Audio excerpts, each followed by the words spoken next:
Okay, today we're going to look at some definite integrals. Again, that's when you have these lower bounds and upper bounds. So your final answer is going to be a number. And we're also doing a u substitutions today, so we're doing both. Now I'm going to show you two examples today. One where you just leave it as a u, and one where you change it back to an x. And we should be able to get the same final answer, so let's have a look. We're going to choose ln of x for our u. Then the derivative is going to be 1 over x. You can see we have our 1 over x sitting right here. So we rewrite it a little bit. Here's our 1 over x. That's going to be our du dx. And because it's sitting right next to a dx, these two things are going to be able to trade for a du. Because our u was ln of x, we're going to end up with u to the 5. Now this part is not new. We've already done this before. But the thing that's going to be new today is we're going to have to change our bounds from x equals to u equals. And the way we're going to do that is we're going to look at our u. So here's our u. And we're going to say when x is 1, what is our u? When x is 1, we get ln of 1, which is 0. And we need to do the same thing for e. When x is e, what is our u going to equal? You're going to get ln of e, which is 1. So our u is going to be 1 when x is e. And that's pretty much it. If we just do this integral, we're going to get u to the 6 over 6.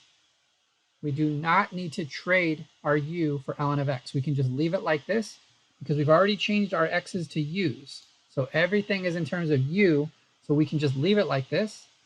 Remember, we still got to plug in the ending value first. So our ending value is 1. That would give us 1 to the power of 6 over 6.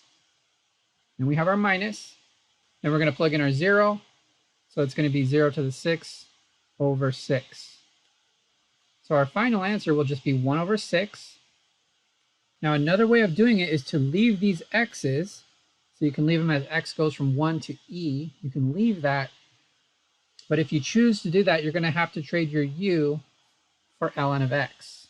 Remember, u was equal to ln of x. So this is another way of doing it. You should get the same final answer. Let's check. I'm going to plug in our e.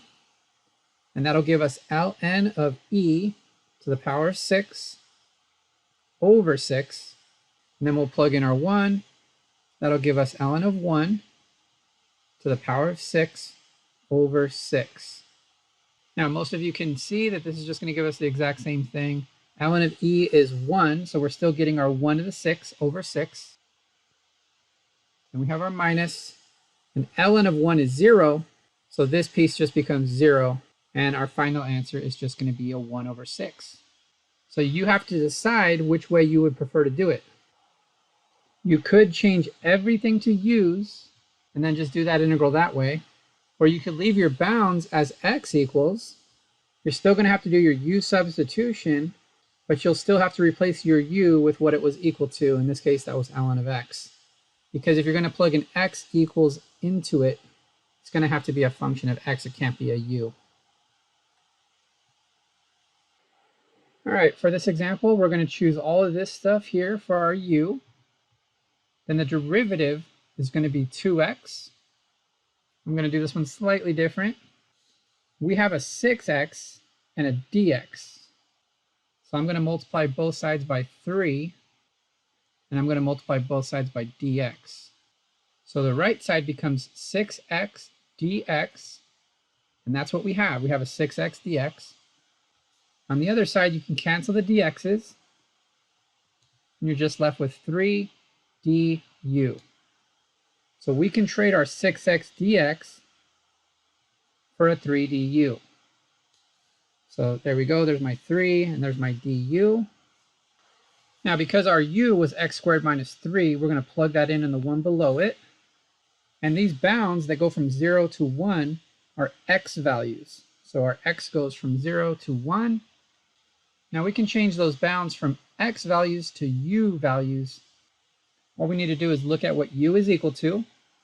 We can plug in our x equals 1. And if x equals 1, we're going to get 1 squared minus 3, which is negative 2. So that means u would equal negative 2. And when x is 0, we can plug in our 0. That would give us 0 minus 3, which is negative 3. So our u would equal negative 3 if x was equal to 0. All right, so now we can do this integral.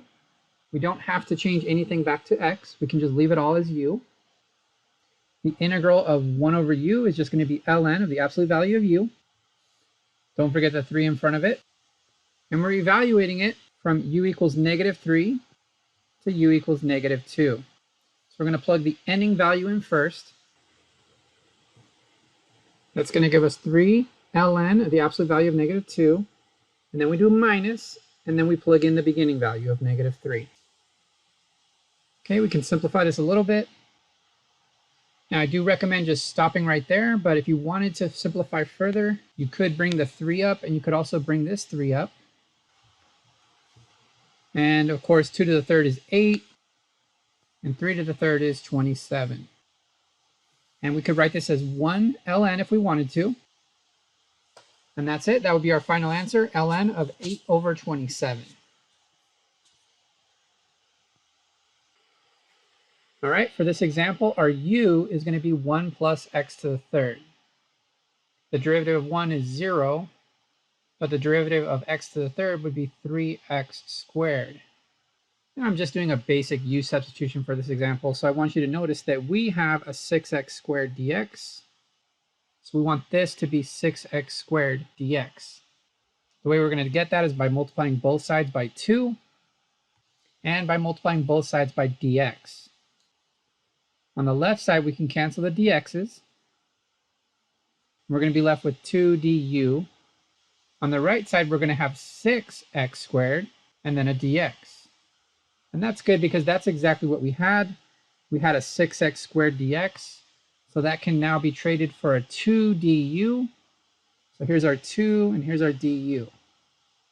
So that's just the basic substitution method.